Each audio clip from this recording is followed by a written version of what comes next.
बिहार में इन दिनों स्वर्गीय जयप्रकाश नारायण पर राजनीति चरम पर है। हर पार्टी खुद को जयप्रकाश के फॉलोअर के तौर पर दिखाने में जुटी है। मेरे साथ एक ऐसे व्यक्तित्व मौजूद हैं, एक ऐसे व्यक्ति मौजूद हैं जो पहले पत्रकार की भूमिका में और बाद में सलाहकार की भूमिका में जयप्रकाश नारायण के साथ काफी लंबे समय तक काम कर चुके हैं। मेरे साथ आर के सिन्हा जी मौजूद हैं। उन्हीं से जान लेते हैं कि तमाम पहलुओं पर उनकी राय क्या है। बिहार में इन दिनों जयप्रकाश नारायण को लेकर तमाम तरह की घोषणाएं हो रही हैं। हर दल खुद को उनका अनुयायी बताने में जुटा हुआ है, तो उसको कैसे देखते हैं? बहुत बढ़िया बात है। जेपी की जिंदगी में जो नहीं हुआ वो अब हो रहा है, तो अच्छी बात है। और राजनीति तो किसी के नाम पर, राजनीति के तो जिस चीज़ में फ़ायदा हो उस पर राजनीति करता ही रहता है, इसमें कोई विशेष बात नहीं। नीतीश कुमार अभी जिस अलायंस में काम कर रहे हैं, वो आपको लगता है कि वो अलायंस जयप्रकाश नारायण को सूट करता था? मैं नहीं समझता हूँ, क्योंकि जयप्रकाश नारायण परिवारवाद के घोर विरोधी थे। जयप्रकाश नारायण अंतर्जातीय विवाहों के पक्षधर थे।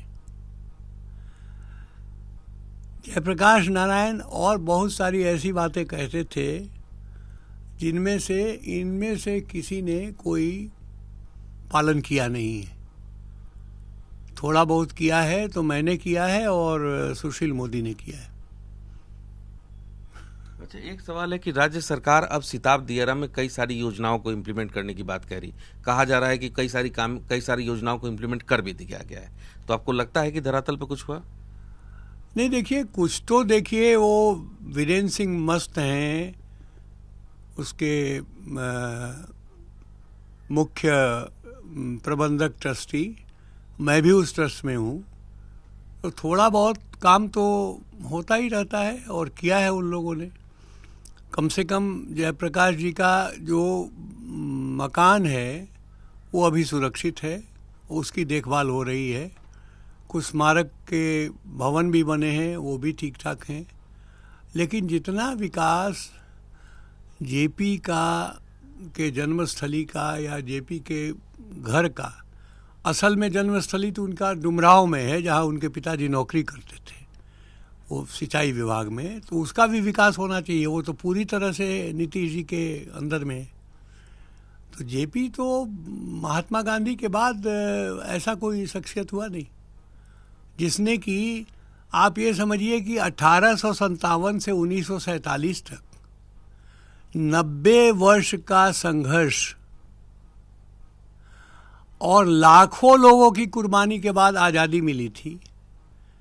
और जब इंदिरा गांधी ने इमरजेंसी से उस आज़ादी को पूरी तरह छीन लिया, तो मात्र 19 महीने में जेपी ने फिर से ऐसी स्थिति पैदा कर दी कि आम चुनाव हुए और इंदिरा गांधी को मुंह की खानी पड़ी और एक सरकार केंद्र में आई जो कि कांग्रेसी सरकार थी। ये बात दूसरी है कि वो सरकार चल नहीं पाई पूरे समय तक, लेकिन ये स्थिति पैदा हुई। लोकतंत्र की वापसी जेपी ने 19 महीने में की, 90 साल में नहीं। और कोई शहादत नहीं देनी पड़ी। हाँ, जो कुछ लोगों को टॉर्चर किया पुलिस ने और कुछ लोग उसमें घायल हुए, मारे गए, उसकी बात छोड़ दी जाए तो और कोई इसमें कोई हिंसक कार्य नहीं हुआ उस समय। बिहार के कई बड़े चेहरे हैं, लालू जी हैं, नीतीश कुमार हैं और कई चेहरे हैं जो ये कहते हैं कि वो जेपी आंदोलन की ही उपज हैं, जेपी के ही असल फॉलोअर्स हैं जो बिहार में उनकी विचारधारा को लेकर आगे चल रहे हैं। लगता है ऐसा? जेपी आंदोलन की उपज तो हैं, ये बात ठीक है, लेकिन जेपी आंदोलन के ये ओरिजिनल लोग नहीं हैं। ये बात आपको समझना चाहिए कि 16, 17, 18 जनवरी 1974 को जो छात्र नेता सम्मेलन पटना के छज्जूबाग में हुआ था, उसमें नेता थे मिथिलेश कुमार सिंह, नरेंद्र सिंह, वशिष्ठ नारायण सिंह, शिवानंद तिवारी, ये लोग नेता थे। और पटना विश्वविद्यालय में कुछ गड़बड़ियाँ थी, उसको लेकर पहले ये काम शुरू हुआ और राम बहादुर राय जी अखिल भारतीय विद्यार्थी परिषद के संगठन मंत्री थे वहाँ पटना में। तो उन्होंने ये कहा कि सिर्फ विश्वविद्यालय के विरुद्ध अगर हम कोई आंदोलन करते हैं तो सफलता नहीं मिलेगी, हमें इसको सरकार के तरफ मोड़ना चाहिए। अब्दुल गफूर जी की सरकार थी उस समय। तो 18 मार्च को जो जुलूस निकला, उसके बाद जो गोलीबारी हुई, उसके बाद जब जेपी के यहाँ हम लोग गए और जेपी के यहाँ जब मीटिंग हुई, जेपी बहुत दुखी थे। जेपी ने पहला प्रश्न पूछा कि बसों में आग किसने लगाई। सभी लोग चुप थे उस बात पे। तो बाद में कई बैठकों के बाद जब कुछ लोगों ने, खासकर गोविंदाचार्य जी ने, जो कि संघ के तरफ से दिए गए थे इस आंदोलन में, उन्होंने जब कहा कि पटना विश्वविद्यालय छात्र संघ के अध्यक्ष लालू प्रसाद जी